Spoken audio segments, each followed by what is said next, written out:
So I'd like to explore what you just said and also connect it back to your experience of feeling like there was this abyss of this kind of existential emptiness. And now it seemed to be more subtle. And because of your greater experience in life and practice and so forth, you were able to be with it and be curious about it.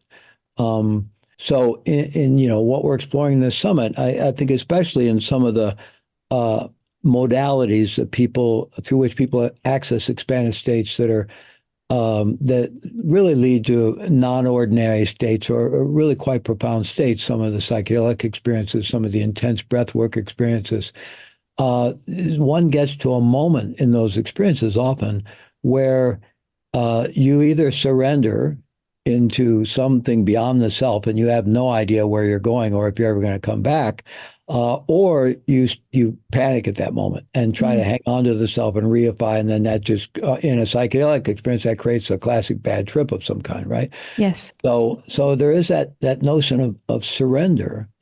And it seems like all our life, I know myself, I had a certain amount of trauma in my childhood related to an alcoholic parent and a real psychic splitting, that kind of a Jekyll and Mr. Hyde situation with, it was my mother actually, who either showed up as the most beautiful, wonderful mother who was like my best friend, or showed up as this scary, raging, alcoholic, violent, right? And, created this deep splitting. So I arrived in adolescence with this big hole in my gut that I began over. I initially was just trying to fill with every kind of experience I could, and it took me down a lot of untoward paths.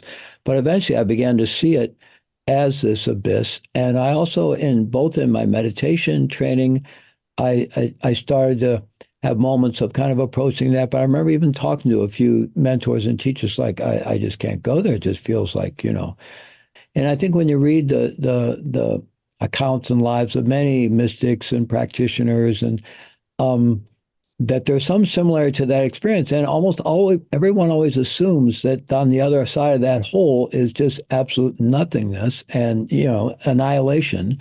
But then when somehow our life sets it up in such a way that we're somehow find ourselves willing to surrender, willing to go there, what we actually find is what you just described, is we re-arise as in connected with the divine, or who we really are, the essence, or you just described as soul. A teacher I've been studying, he's been gone a long time, named Paul Brunton. I've been reading his work lately. Mm. He describes how in the spiritual journey as a seeker, that we need to recognize that is our limited self, our egoic self, or the false self that's doing the seeking, right? And that self can become sort of, if you will, more and more enlightened. It can become less egotistical, it can become lighter, more refined. But that limited self is not going to get to watch its own enlightenment or its own awakening. And so at some point, even though that may become a very spiritualized self and be a very, kind of nice, refined, good person in the world because of very spiritualized self.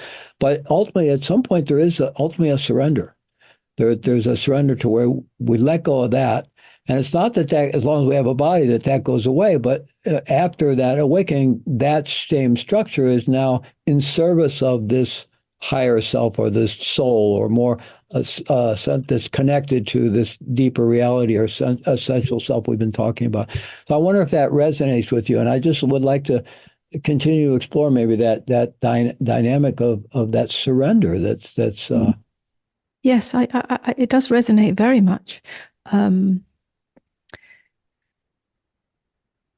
yeah, I could say that in my life, up until that point of the abyss, um, that was the development of the spiritual self, and I think that's a preparation, and then the call of surrender is inevitable. It's inevitable, and as you say, many mystics and masters speak of that. Uh, there can't be true liberation without that, because it is a surrender of the small self, the ego self, the structure of the ego self, to something much vaster that really changes everything. Um, and collapses the subject-object relationship. So no longer we're looking for God or looking for higher self or looking for higher consciousness. We are that. We know ourselves as that. It's like we are the focal point. We know ourselves as this individuation, which continues as long as we're alive. But we experience this individuation as the focal point or the aperture through which the divine, through which God experiences itself. And that's one. I am one with God. I am one with life. I am one with love, and so on. And I do think that surrender is absolutely vital on the path of enlightenment, awakening, liberation, call it what you will. I think there are many surrenders invited for that we are invited to.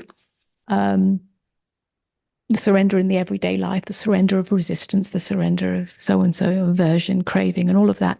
And then there's the big surrender, if you like, which is where the abyss comes in. And what comes to mind is the story of Jesus on the cross. What is that if not a metaphor of the surrender? Mm-hmm. Oh, Father, why hast thou forsaken me? He said, as the victim identity, as the for me identity, as the one who is suffering. And then something shifts in him where he surrenders even to that suffering. He surrenders, not knowing. And there's the resurrection. So there has to be a death and a rebirth. The cross being, if you like, the cross of the ego. The shift from the horizontal paradigm to the vertical paradigm. Horizontal paradigm of I am this or I am that. I am punished, I am excluded. Usually, there's some unconscious belief that we are excluded from the kingdom of heaven, excluded from God's love, which is simply knowing ourselves as love. And then we flit on that polarity, the horizontal paradigm. And then in the death and the rebirth, we're resurrected into the vertical paradigm, which is simply the I am. Irrespective, if you like, of what happens. Yes, I can experience pain. Yes, I can experience challenge. Yes, I can experience loss. Yes, I can experience ecstasy. Yes, I can experience success and whatever it might be, failure. All of this is experienced. But that doesn't change. I am, which is ever present. And at the moment of death, that's the final surrender, where the knowing of the I am, and even the surrender of that's the final surrender. But if we spent a lifetime clinging to the I am this and I am that, it's going to be harder to let go in that final moment. I know, but in psychedelic experiences, intense psychedelic experience, it's the same. It's either hell or heaven. Mm-hmm. But the heaven is the end of me. It's just the light. It's just the light of beingness. There's no me in it. With the hell, there's a lot of me in it. Yeah, that's a bad trip. Same with breath work, intense breath work. Yeah, it can be a drama, it can be a disaster, it can be a complete panic, it can be or it can be bliss, oneness with what is. The self is no longer here. There's just breathing. Even that isn't, it's just breath breathing itself. Just God breathing itself. Requires a surrender.